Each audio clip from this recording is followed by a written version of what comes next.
설교의 제목은 Begin Again입니다.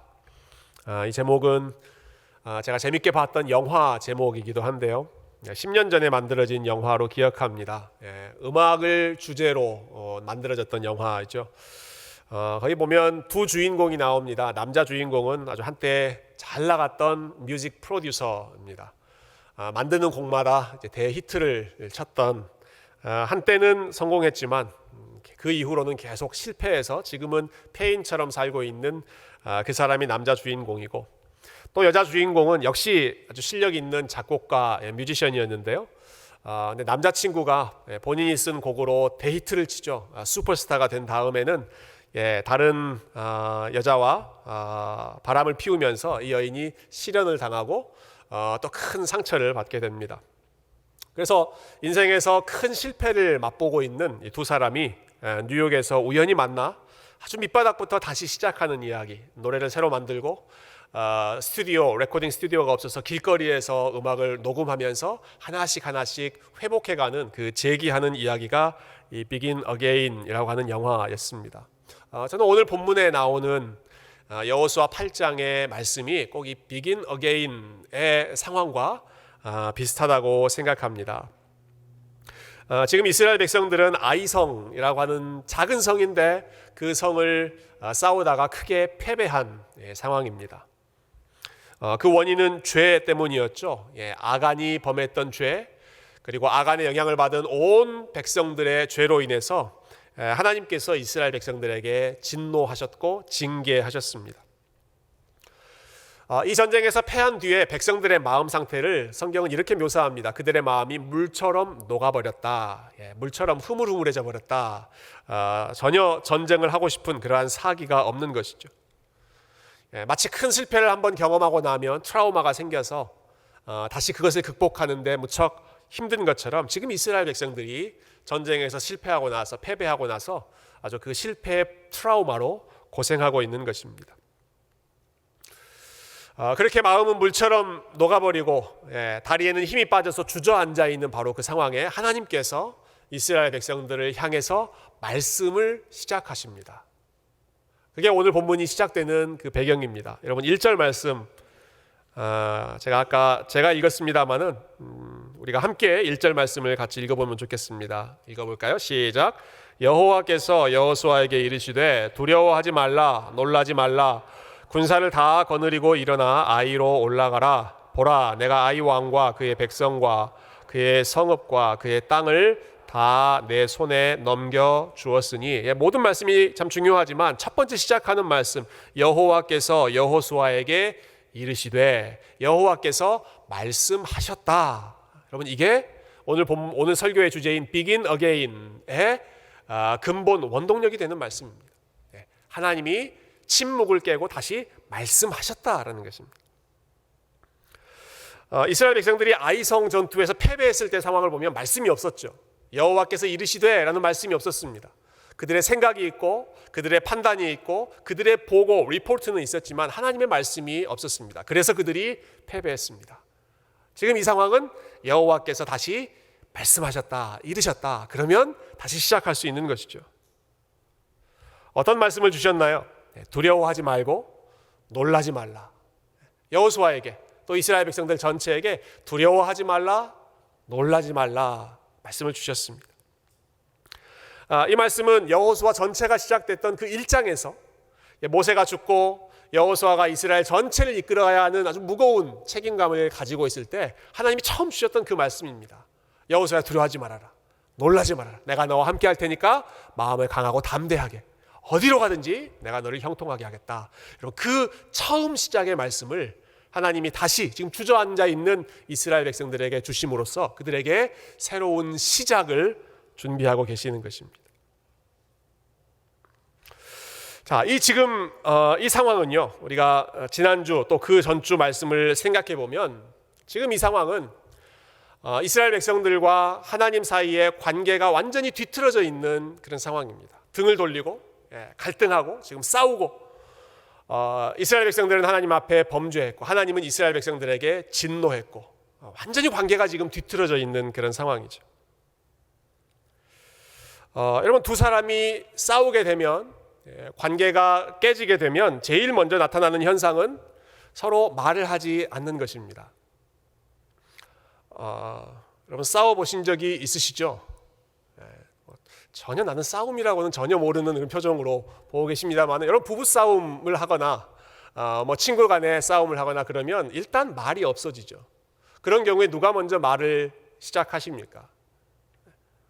혹시 부부가 계시면 부부 중에 누가 먼저 말을 걸기 시작하십니까? 몇 주 전에 제가 설교 중에 저희 아내하고 저희 큰아기가 싸웠다라는 말씀을 드린 적이 있습니다. 그래서 제 아내가 저희 큰딸에게 너하고 말 안 해 이렇게 선전포고를 했고요. 제 딸도 그런 말을 할 줄은 몰랐는데 나도 엄마하고 말 안 해 이렇게 아주 단호하게 맞받아쳤습니다. 여러분 둘이 얼마나 오랫동안 말을 안 했을까요? 누가 먼저 말을 했을까요? 그날 밤 지나고 나서 아침이 되었습니다. 제 아내도 씩씩거리고 제 딸도 씩씩거리고 서로 말 안 하려고 각자의 방에 각자의 그 공간에 숨어 있었는데요. 갑자기 제 딸이 엄마를 부르는 다급한 소리가 들렸습니다. 엄마! 무슨 일인가 하고 봤더니 엄마! 바퀴벌레! 자기가 있는 곳에 바퀴벌레 한 마리가 이렇게 지나가는 걸 보고는 깜짝 놀라서 엄마! 하고 지금 달려오는 거죠. 참 하나님은 바퀴벌레 한 마리를 통해서도 참 역사하시는 관계를 회복시키시는데요. 바퀴벌레 따라다니다가 잡다가 또 둘이 말도 하고 관계도 회복했습니다. 여러분 어떤 경우에 어떤 사람이 먼저 말을 하게 됩니까? 아쉬운 쪽에서 먼저 말을 하게 됩니다. 도움이 필요한 쪽에서 먼저 말을 하게 됩니다. 아쉬운 쪽에서. 그래서 서로 싸우다가 먼저 말하는 쪽이 지는 것 같아서 끝까지 말 안 하고 버티는. 여러분 근데 먼저 말을 안 하는 쪽이 이기는 것이 아니라 먼저 말을 하는 쪽이 사실은 이기는 겁니다. 하나님이 지금 그렇게 하고 계시거든요. 하나님이 지금 이스라엘 백성들과 관계가 틀어져 있을 때 여러분 누가 아쉽습니까? 하나님은 아쉬운 거 없습니다. 이스라엘 백성들이 아쉽죠. 가나안 땅에서 싸우고 승리하고 그 땅에서 정복하려면 하나님의 도움을 필요로 하는데 이스라엘 백성들이 아쉬운 상황에 있지만 하나님이 먼저 그들에게 말씀하십니다. 아쉬워서가 아니라 언제나 진정한 관계의 회복은 더 사랑하는 쪽이, 더 아끼는 쪽이 먼저 말을 걸고 먼저 손을 내밀고 그 사람에게 다가가기 때문입니다. 하나님이 지금 그렇게 하시는 것입니다.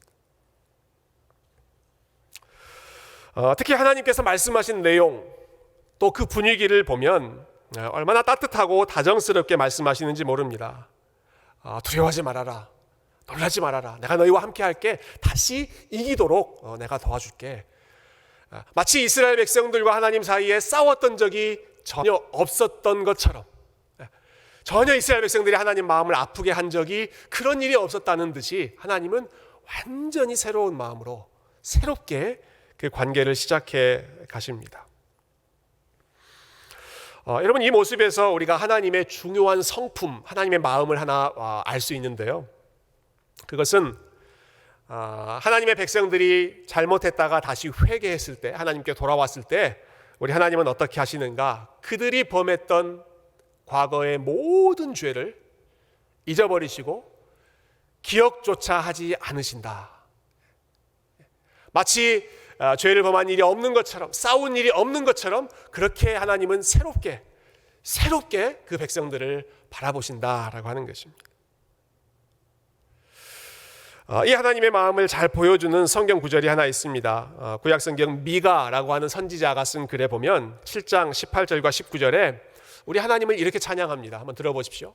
주와 같은 신이 어디 있으리까? 하나님 같은 분이 도대체 어디 있습니까? 찬양하는 거죠. 주께서는 죄악과 그 기업의 남은 자의 허물을 사유하시며 용서하신다는 뜻입니다.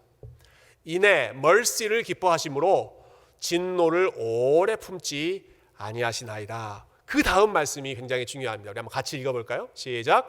다시 우리를 불쌍히 여기셔서 우리의 죄악을 발로 밟으시고 우리의 모든 죄를 깊은 바다에 던지시리이다. 아멘. 하나님이 자기 백성들의 죄를 용서하시고 그들을 불쌍히 여기시는데 진노, 하나님 화난 것을 오랫동안 품지 않고 그들을 기쁘게 빨리 용서하신다는 것입니다. 그런데 용서하시되 어떻게 용서하시는가? 우리를 불쌍히 여기셔서 우리의 죄악을 발로 밟으시고, 어떻게 하신다고요? 어떻게 하신다고요? 발로 밟아버리신대요. 발로 밟으신대요. 우리의 모든 죄악을 발로 밟으시고, 그것도 모자라서 우리의 모든 죄를 깊은 바다에 던지셔서 마치 그런 일이 아무것도 없었던 것처럼 완전히 새롭게 하나님은 시작하신다. 그럼 어떨 때 발로 밟으십니까? 꼬깃꼬깃 언제 발로 밟으십니까? 바퀴벌레 나올 때 발로 밟으시죠. 완전히 그냥 다 진 이겨서 없애버릴 때 발로 밟죠. 하나님이 자기 백성들의 죄, 회개한 죄에 대해서 발로 밟으시고 완전히 그것을 없애버리신다. 우리가 이 하나님의 마음을 참 이해하기 어려운 이유는 우리는 그렇게 하지 않기 때문에 그렇습니다. 우리는 반대입니다. 우리는 잘못을 잊어버리는 것이 아니라 우리는 마음속에 꾹꾹 담아놓을 때가 많이 있습니다. 상대방이 잘못했던 것 혹은 내가 잘못했던 것을 오랫동안 기억하고 필요할 때마다 그것을 끄집어내서 한번 발로 밟았다가도 다시 그거 살려내서 어떻게든 기억하려고 하는 것이 우리의 모습일 때가 많이 있죠. 그러다가 한번 싸우면 과거의 잘못, 5년 전, 10년 전 이전에 했던 것까지 다 끄집어내서 더 싸움이 커지는 경우 많지 않습니까? 저희가 지난번 부흥회 때 사랑에 대해서 배웠습니다. 고린도전서 13장 사랑의 특징을 하나씩 배울 때 아주 중요한 특징이 사랑은 악한 것을 생각하지 않는다 했습니다. 여러분 그 말씀의 뜻을 기억하시는지 모르겠습니다. 사랑은 악한 것을 생각하지 않는다. 근데 악한 것을 생각하지 않는다는 게 무슨 말이냐? Record of wrongdoing. Record of wrongdoing. 잘못했던 것에 대한 record를 갖고 있지 않다 하는 것입니다. 그때 그거 잘못했지. 그때 이런 실수를 했었지 하는 그 wrongdoing record, 그거는 다 없애버리고 사랑은 악한 것을 생각하지 않는다. 오늘 본문에서 하나님이 보여주시고 있는 이스라엘 백성들을 향한 은혜가 풍성한 모습입니다. 아간이 범죄했죠. 이스라엘 백성들이 하나님 마음을 크게 아프게 했습니다. 크게 상하게 했습니다. 그래서 하나님이 진노하셨습니다. 그러나 그들이 돌아왔을 때에는, 그들이 회개했을 때에는 언제 그런 일이 있었냐는 듯이 나는 너희들이 무슨 잘못을 했는지 기억조차 안 난다. 나는 발로 밟아버렸고 바다에 던져버렸고 나는 너희들의 wrongdoing record 그거 다 없애버렸다. 마치 그러한 마음으로 새롭게 다정하게 두려워하지 말고 놀라지 말고 우리 다시 한번 시작하자. 새롭게 시작하시는 그 하나님의 마음을 보여주고 계시죠. 로마서 8장 1절 많은 분들이 좋아하시는 그 복음의 메시지.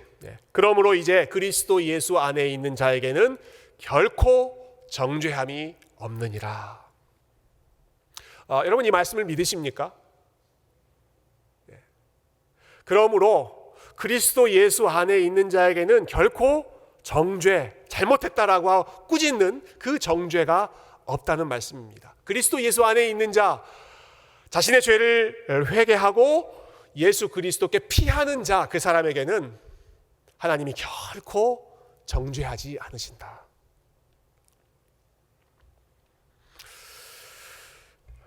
우리가 이 사실을 귀로 듣고 머리로는 이해하고 있지만 마음 깊이 우리가 이것을 실감하지 못하는 경우가 많이 있는 것 같습니다. 왜냐하면 우리 스스로도 record of wrongdoing 그것을 버리지 않고 그대로 가지고 있기 때문에 그렇습니다. 교회 안에서 서로의 믿음, 특별히 이제 구원의 확신을 점검하는 경우가 있습니다. 그때 우리가 이런 질문을 많이 하죠. 당신은 지금 죽어도 천국에 갈 수 있다고 확신하십니까? 당신은 하나님이 당신을 구원하셨다라고 당신은 확신하십니까? 이런 질문 우리가 많이 합니다. 여러분 이 질문을 받을 때 그렇습니다. Of course. 아멘. 나는 하나님이 나를 구원해 주신 것을 확신합니다. 여러분 이게 정답입니다. 이게 정답입니다. 믿음에 대한 정답입니다. 그런데 우리가 이렇게 이야기하면 간혹 가다가 저 사람 너무 교만한 거 아니야? 너무 자신감이 넘치는 거 아니야? 이렇게 생각하는 그런 분위기가 간혹 있습니다. 반대로 잘 모르겠습니다. 좀 더 생각해 볼게요. 더 잘해야죠. 더 잘 믿어야죠. 더 노력해야죠. 이렇게 말하는 그런 대답을 들으면 오히려 그것을 더 겸손하게 혹은 믿음에 대해서 더 진지하게 고민한 것처럼 그렇게 여기는 분위기가 있는데요. 여러분, 우리가 이 질문에 대해서 자신 있게 확신 있게 대답하지 못하고 늘 쭈뼛쭈뼛 주저하는 이유가 있습니다. 왜냐하면 우리 안에 있는 악한 것을 여전히 기억하고 있기 때문입니다. wrongdoing, 내가 잘못했던 wrongdoing을 계속해서 keeping record 하고 있기 때문에 그리스도 예수 안에는 결코 정죄함이 없느니라 라고 하는 말씀을 수없이 우리가 들어도 계속해서 내가 잘못했던 것들을 기억하는 것입니다. 정말 그러실까? 정말 그러실까? 정말 나를 하나님께서 구원하셨을까? 계속해서 의심하는 것이죠. 신학교에서 공부할 때 참 아주 도움이 되는 이 부분을 잘 정리하는 그러한 수업이 있었는데요. 교수님께서 이렇게 말씀하셨어요. 한번 들어보십시오. 우리를 구원하는 수단은 믿음입니다. faith, 믿음이 우리를 구원합니다. 그렇게 말씀하시고 나서 이렇게 설명을 덧붙이셨습니다. 그런데 not the quality of our faith, not the quality of our faith, 우리 믿음의 퀄리티가 우리를 구원하는 것이 아니라 but the object of our faith, 우리의 믿음의 대상, 우리가 믿고 있는 그분이 어떤 분이신가 하는 것이 우리를 구원하는 것입니다. Not the quality of faith. 믿음의 수준, 믿음의 퀄리티는 사람마다 다르고, 그리고 동일한 사람이라고 하더라도 상황마다 좋을 때도 있고 나쁠 때도 있고, 견고할 때도 있고 흔들릴 때도 있고, 업앤다운이 많이 있는 것이 우리의 현실이지만 그것이 우리를 구원하는 것이 아니라, 혹은 the quality of our life, 우리가 어떻게 살았는가 하는 그 퀄리티가 우리를 구원하시는 것이 아니라 but the object, 우리가 무엇을 믿는가, 우리가 믿고 있는 그분이 어떤 분이신가, 여러분, 그것이 우리를 구원하는 근거가 되는 것이죠. 근데 그 믿음의 대상이 되는 하나님이 어떤 분이신가? 오늘 본문을 보면 이스라엘의 거듭된 죄와 실패에도 불구하고 다시 찾아와서 말씀하시는 하나님, 다시 찾아오시되 그 죄를 꼬치꼬치 리마인드 시키면서 그 잘못했던 것을 기억하시는 것이 아니라 밟아버리고 바다 가운데로 던져버리셔서 완전히 깨끗하게 지워버리시는 하나님. 예수 그리스도 안에 있는 사람은 누구에게나 정죄함이 없다고 말씀하시고 약속해 주시는 하나님. 여러분, 이 하나님을 향한 믿음이, 그리고 이 하나님의 은혜가 저와 여러분을 구원하고, 그리고 저와 여러분이 어떠한 상황에 있었든지 다시 한번 새롭게 begin again 할 수 있도록 우리의 삶을 새롭게 시작해 주시는 것이 바로 이 하나님의 은혜이고, 그래서 저와 여러분이 다시 한번 이 하나님의 은혜를 붙잡고 다른 것으로 우리의 눈을 돌리지 않고 늘 하나님의 은혜 가운데로 다시 돌아가는 그러한 믿음의 삶을 함께 훈련하는 우리 귀한 성도님들 되시기를 주님의 이름으로 축원드립니다. 오늘 본문에 나오는 우리 하나님의 모습 한 가지만 더 보겠습니다. 여러분, 2절 말씀을 우리 한번 같이 읽어볼까요? 2절 말씀 같이 읽어보겠습니다. 시작. 너는 여리고와 그 왕에게 행한 것 같이 아이와 그 왕에게 행하되 오직 거기서 탈취할 물건과 가축은 스스로 가지라. 너는 아이성 뒤에 복병을 둘지니라 하시니. 이 말씀에 보면 이전의 모습, 이전에 이제 여리고 성과 싸웠을 때의 모습과 다른 이 두 가지 하나님의 모습을 볼 수 있는데요. 그 중에 첫 번째는 우리 하나님은 상 주시는 하나님이시다 하는 것을 알 수 있습니다. 첫 번째 차이점은 이것입니다.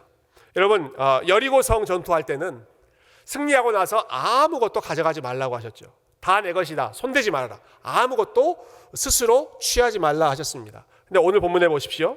2절 중간 부분에 보시면 하나님이 이렇게 말씀하시죠. 오직 거기서 탈취할 물건과 가축은 스스로 가져가라.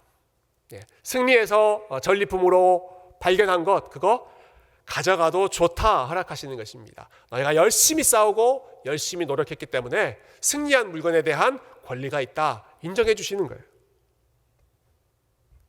여리고성은 아주 상징적인 전투였습니다. 가나안 땅에 들어가서 처음 했던 전투가 그 전투였기 때문에 처음 것은 다 내 것이다. 첫 아들은 내 것이다. 첫 열매는 다 내 것이다. 나에게 온전히 바치라 라고 하셨지만 여러분, 아이성 이 두 번째 전투에서는 그렇게 말씀하지 않으셨습니다. 너희가 열심히 싸웠고 열심히 수고해서 얻은 것들 가져가라. 가져갈 수 있다 주시는 것이죠. 수고한 노력에 대해서 하나님이 상급을 약속하시는 것입니다. 여러분, 히브리서 11장 6절 말씀을 아주 잘 아실 것입니다. 11장 6절 말씀 우리 한 번 더 같이 읽어보십시다. 시작. 믿음이 없이는 하나님을 기쁘시게 하지 못하나니 하나님께 나아가는 자는 반드시 그가 계신 것과 또한 그가 자기를 찾는 자들에게 상 주시는 이심을 믿어야 할지니라. 아멘. 여러분, 조금 전에 제가 믿음에 있어서 중요한 것은 믿음의 대상이다 말씀드렸습니다. 우리가 믿는 그분이 어떤 분이신가 하는 것이 중요하다고 말씀드렸습니다. 성경 전체에서 믿음에 대해서 가장 아주 서싱트하게 간결하게 요약해 놓고 있는 이 히브리서 11장 6절 말씀에 보면 우리가 믿는 그 하나님은 어떤 분이라고 말씀합니까? 그분은 어떤 분이시다? 자기를 찾는 자들에게 상 주시는 이시다. 자기를 찾는 자들에게 상 주시는 분이시다.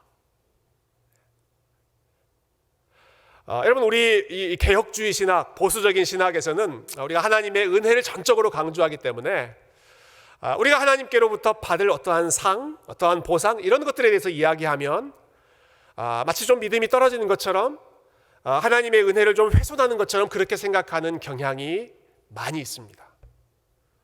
그렇지 않습니다. 하나님은 자기를 찾는 자들에게 상 주시는 분이시다라고 약속하셨습니다. 이 믿음이 하나님을 기쁘시게 한다라고 하셨습니다. 수고한 자들에게, 하나님의 뜻에 순종하는 자들에게, 하나님 기뻐하시는 일을 위해서 헌신하는 자들을 위해서는 하나님이 상을 약속하신다는 것이죠.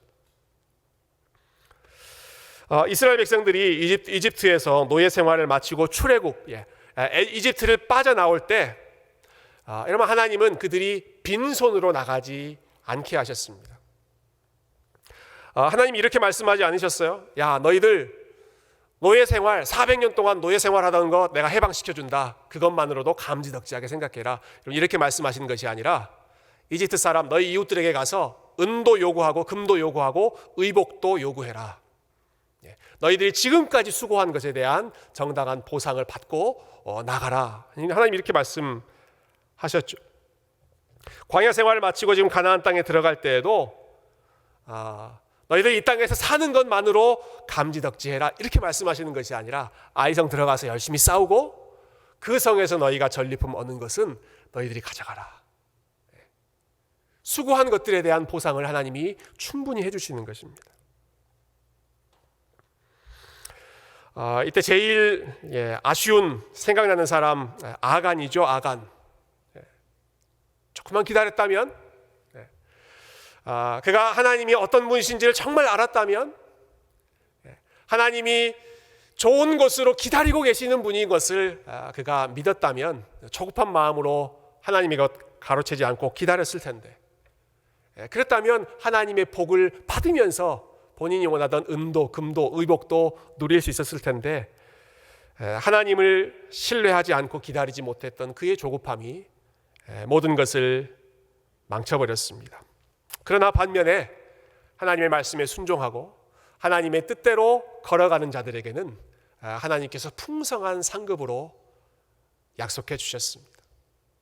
하나님께서 저와 여러분을 향해서 내가 너희를 은혜로 구원해 준 것, 내가 너희를 나의 백성, 나의 자녀 삼아준 것, 그것도 황공한 일이지 그것만으로 만족해라. 하나님 절대 그렇게 말씀하시는 것이 아니라 오히려 우리를 구원하실 뿐만 아니라 우리가 한 아주 작은 순종과 섬김에도 불구하고 하나님은 더 크게 갚으시고 위로하시고 격려하심으로써 그것이 우리의 받을 자격이 아님에도 불구하고 상급까지 더 넘치게 갚아주시는 분이 오늘 아이성을 승리하게 하실 때 보여주시는 우리 하나님의 은혜로운 모습입니다.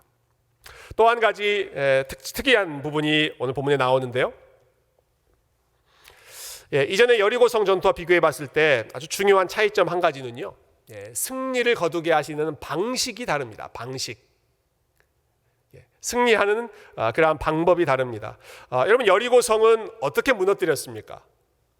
유명한 사건이죠. 아무 말도 하지 않고 성벽을 빙빙빙빙 돌기만 했습니다. 하루에 한 바퀴 6일 동안 돌고 일주일 되는 날은 7번 돌고 성을 향해 외쳐라 와 하고 외치니까 거짓말같이 그 여리고성이 무너져 버렸습니다. 그런데 오늘 아이성을 두 번째로 공격할 때는 하나님께서 아주 현실적인 작전을 지시하시는데요. 조금 전에 읽었던 2절 그 마지막 부분에 보면 이렇게 지시하시죠. 너는 아이성 그 성 뒤에 복병을 둘지니라. 복병 숨겨놓은 군인들입니다. 아이성 그 성 뒤편에 군인들을 숨겨놔라. 그리고 그 뒤에 이어지는 내용을 우리가 종합해 보면 이스라엘 군대를 둘로 나눠서 한쪽은 그 뒤에 숨겨놓고 다른 쪽 여호수아가 이끄는 그 선봉대는 그 아이성 앞으로 가서 사람들을 자극하고 사람들과 싸우려고 하고 패배하는 것처럼 슬쩍 그 사람들을 유인해서 바깥으로 끌어내면 뒤에 매복해 있었던 사람들이 그 아이성으로 들어가서 차지하고 그리고 밖으로 나와 있는 이 아이성 군대들을 양쪽에서 협공, 양쪽에서 함께 공격해서 너희가 승리를 거두게 될 것이다. 아주 구체적인 작전을 하나님께서 말씀하고 계십니다. 여러분 여리고성 정복했을 때 일어났던 일들을 우리가 기적이라고 부르죠. 기적.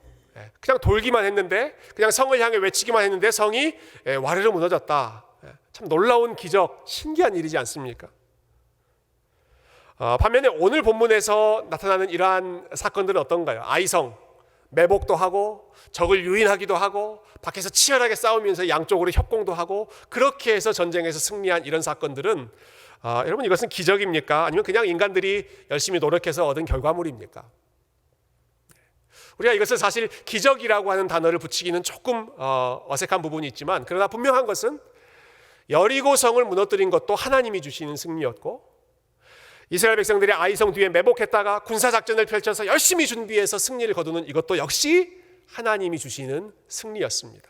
어떤 경우에는 하나님께서 아주 특별한 방식으로 예외적인 방식으로 우리가 소위 말하는 그런 기적적인 방식으로 하나님이 승리를 거두고 하나님의 영광을 드러내지만 그러나 많은 경우에는 하나님께서 일상적인 방법, 우리의 지혜와 우리의 노력과 우리의 준비를 충분히 사용하셔서 그러나 그것조차도 우리의 승리가 아니라 여호수아가 중간에 고백하는 것처럼 여호와께서 이 성을 너희에게 주셨느니라 하나님이 주시는 승리다 고백하는 것이죠.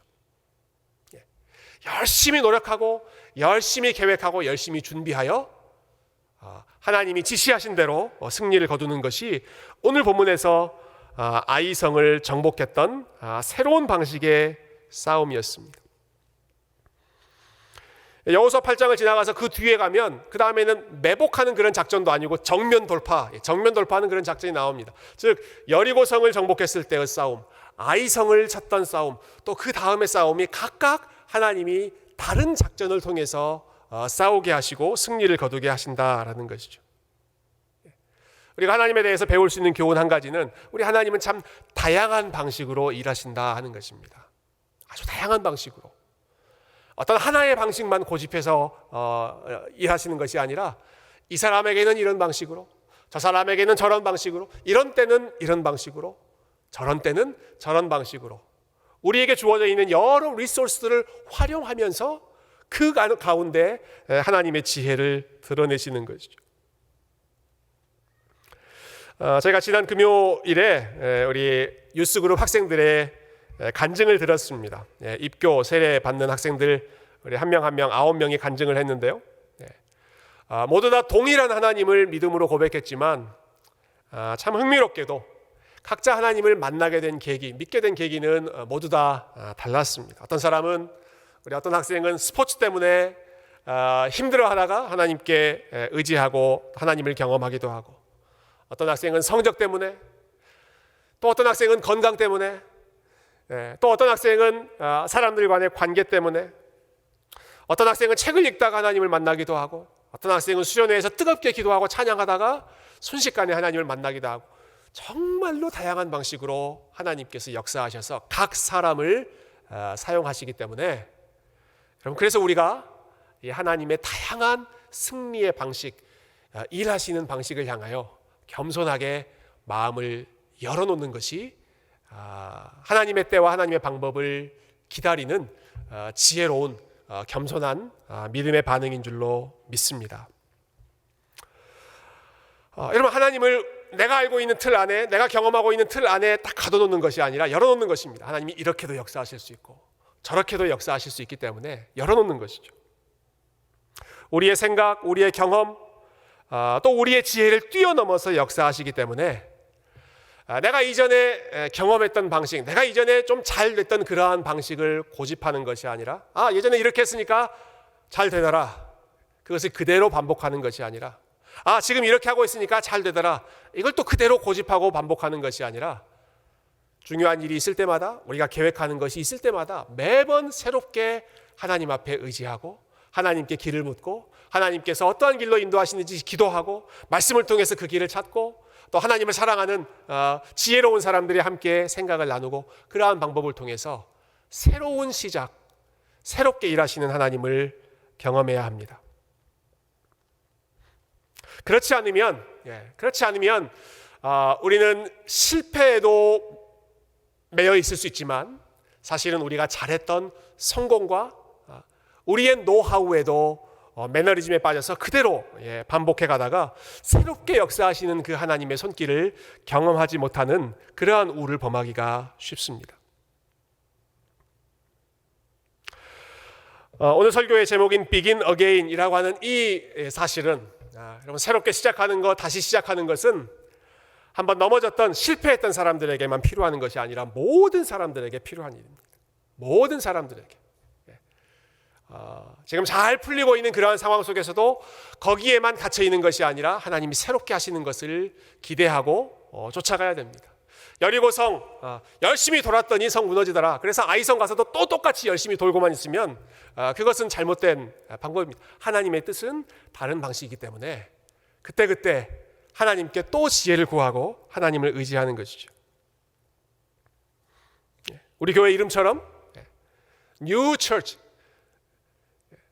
새로운 하나님의 방식을 우리가 사모하고 그 방식을 향하여 마음을 활짝 열고 우리를 앞으로 어떻게 인도하실 것인지, 지금까지도 우리 하나님이 선하게 인도하셨지만 앞으로는 어떻게 인도하실지, 과거의 방식 혹은 과거의 지혜가 아니라 매번 새롭게 우리 하나님의 지혜를 구하고 하나님께 의지하는 그러한 겸손한 주의 백성들, 우리 교회, 우리가 계획하는 사역들이 될 수 있기를 주님의 이름으로 축원드립니다. 말씀을 정리하죠. 여러분, 오늘 말씀에 나타난 우리 하나님이 어떤 분이신지 우리 함께 기억하면 좋겠습니다. 우리 하나님이 Begin Again, 다시 시작해 하시는 하나님이셨는데요, 우리 하나님이 이전의 실패, 이전의 잘못을 레코드 키핑 하시는 분이 아니라 그것은 다 밟아버리고 새롭게, 두려워하지 말라, 놀라지 말라, 내가 너와 함께 하겠다라고 하는 약속을 우리 하나님께서 주셨습니다. 우리 하나님은 새로운 방식으로 역사하셨습니다. 그러나 언제나 동일한 것은 그분께 순종하는 백성들에게 우리 하나님께서 가장 좋은 것을 약속하시고 우리가 했던 것보다 더 넘치는 상으로 갚으시고 축복해 주신다라고 하는 사실입니다. 저와 여러분의 삶에 매 순간 새로운 시작을 열어주시는 우리 하나님을 우리가 함께 사모하고, 우리의 기록, 우리의 과거의 기록, 현재의 기록, 그 모든 것들을 다 내려놓고 우리 하나님께서 새롭게 써주실 스토리를 함께 사모하고, 팬데믹 이전과 이후에 하나님이 어떻게 역사하실 것인지, 저와 여러분의 개인적인 삶 속에, 우리의 가정 가운데, 교회 가운데 우리 하나님이 어떤 일을 행하실 것인지를 우리가 겸손히 기다리며 주님의 말씀보다 앞서가지 않고 주님의 말씀을 따라 그 하나님의 은혜의 손길 안에서 믿음으로 승리할 수 있는 우리 귀한 세교회 성도님들 다 되실 수 있기를 주님의 이름으로 축원드립니다.